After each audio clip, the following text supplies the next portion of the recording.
Hello दोस्तों।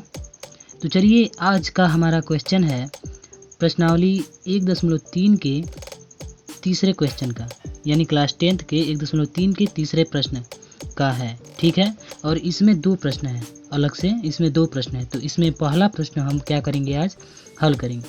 तो चलिए प्रश्न पढ़ते हैं। पहले सिद्ध कीजिए कि निम्नलिखित संख्याएं अपरिमेय है। जिस तरह से हमने पिछले वीडियो में यानी पिछले प्रश्नों को अपरिमेय संख्या सिद्ध किया था, उसी तरह से सेम टू सेम वही प्रश्न है। दो ठो इसमें दिया है, तीसरे क्वेश्चन में दो ठो प्रश्न, तो इन्हें भी उसी तरह से हल करना है। तो चलिए, जिस तरह से हमने माना था कि अपरिमेय संख्या है, तो उसके विपरीत मान लिया था कि ये मान लीजिए 1/√2 क्या है, परिमेय संख्या है। तो लिखेंगे माना 1/√2 एक परिमेय संख्या है।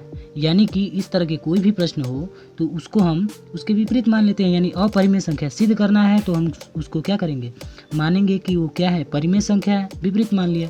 ठीक, और आगे लिखेंगे जो लिखना है आपको, जो एक अन्य परिमेय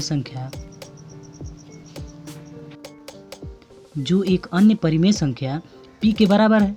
तो यहाँ पर हमने लिखा माना 1/√2 एक परिमेय संख्या है जो एक अन्य परिमेय संख्या p के बराबर है। इसका मतलब हुआ 1/2 क्या है, बराबर है p के। ठीक है, अब चलिए इसको हम क्या करेंगे, आसानी से क्या अब सरल कर लेंगे। तो यहाँ पर देख रहे हैं, अगर बट्टे में रूट होता है, कोई रूट होता है, तो उसका हम क्या करते हैं, परिमेयकरण कर देते हैं। तो यहाँ पर 1/√2 है, तो इसका हम हर का ऊपर नीचे गुणा करते हैं, √2/√2, इसे ही कहा जाता है परिमेयकरण। पिछली कक्षा में हम पढ़ चुके हैं। ठीक है, तो बराबर हो गया p। अब परिमेयकरण कर दिया 1/2 का, यानी हर का ऊपर नीचे गुणा हो गया। अब यहाँ पर देखिए 1 का √2 में गुणा करेंगे, हो जाएगा √2 बट्टे रूट से रूट हट जाता है, गुणा होता है तो बचा 2 बराबर p। अब हम क्रॉस मल्टीप्लिकेशन कर सकते हैं, यानी कि त्रियक गुणा कर सकते हैं। तो यहाँ पर √2 का 1 में गुणा करेंगे, हो जाएगा √2 बराबर 2 का p में गुणा करेंगे, हो गया 2p। ठीक, अब हम देख रहे हैं कि √2 तो एक अपरिमेय संख्या है ही, क्योंकि कोई भी संख्या यदि रूट के अंतर्गत हो यानी करणीय घात के अंतर्गत हो तो वो संख्या अपरिमेय संख्या कहलाती है। और 2p तो एक परिमेय संख्या है, जैसे यहाँ पर कुछ नहीं तो 1/1 लिख सकते हैं ना, यानी p/q के रूप में हो जाएगा। तो ये एक परिमेय संख्या है और √2 क्या है, अपरिमेय संख्या है। तो यहाँ पर एक परिमेय है, एक अपरिमेय है और दूसरा परिमेय है, आपस में बराबर हो सकते हैं क्या, नहीं हो सकते। मान लो यहाँ पर 5 दिया है, यहाँ पर रफ में समझ लेते हैं, यहाँ पर 5 दिया है और इसके बराबर मान लो x दिया है, तो दोनों क्या हैं, समान है ना, यानी कि यहाँ पर 5 है इस पक्ष में, तो x का मान 5 दिया है, तो ये भी परिमेय संख्या है, ये भी परिमेय संख्या है, तभी तो बराबर का चिन्ह लगा है। और यहाँ पर हम देख रहे हैं, हम माने हैं कि परिमेय संख्या है और यहाँ पर आकर एक अपरिमेय संख्या सिद्ध हो गया, तो दोनों आपस में बराबर नहीं हो सकते। इसलिए हम लिखेंगे चूँकि एक परिमेय तथा दूसरा अपरिमेय आपस में क्या हो सकते हैं, बराबर नहीं हो सकते। इससे पहले थोड़ा और लिख लेते हैं भाषा। तो यहाँ पर हमने लिखा चूँकि √2 एक अपरिमेय संख्या है, जो है उसको हमने लिख दिया। चूँकि √2 एक अपरिमेय संख्या है और इस तरफ 2p एक क्या है, परिमेय संख्या है, तो एक परिमेय और दूसरा अपरिमेय आपस में बराबर नहीं हो सकते।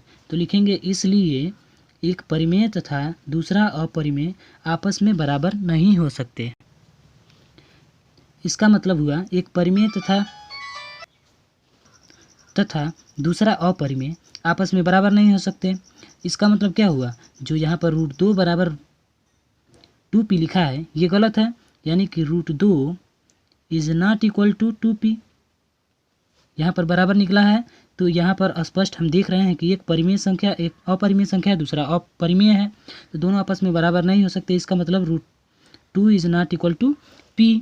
तो इसका मतलब हुआ कि जो हम ऊपर माने थे कि 1/√2 परिमेय संख्या है, मान रखा था हम लोग, वो क्या हो गया, गलत हो गया। अतः लिखेंगे इसलिए, फिर से इसलिए हमारी कल्पना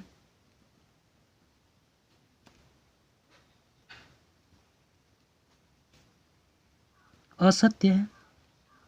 कैसे असत्य है? हम मान रखे थे कि परिमेय संख्या, ठीक, लेकिन निकला अपरिमेय। तो इसका मतलब हम जो कल्पना किए थे, माने थे, वो गलत है। इसका मतलब क्या हुआ? जब ये परिमेय संख्या नहीं है तो क्या होगा? अपरिमेय संख्या ही होगा। तो लिखेंगे अतः 1/√2 एक अपरिमेय संख्या है। हो गया। तो इस तरह से यह प्रश्न हल हो गया। अब आप देख सकते हैं, ऊपर से स्क्रीनशॉट ले सकते हैं इस प्रश्न का, ठीक। और वीडियो अच्छा लगे तो लाइक कर देना यार, और सब्सक्राइब जरूर करना।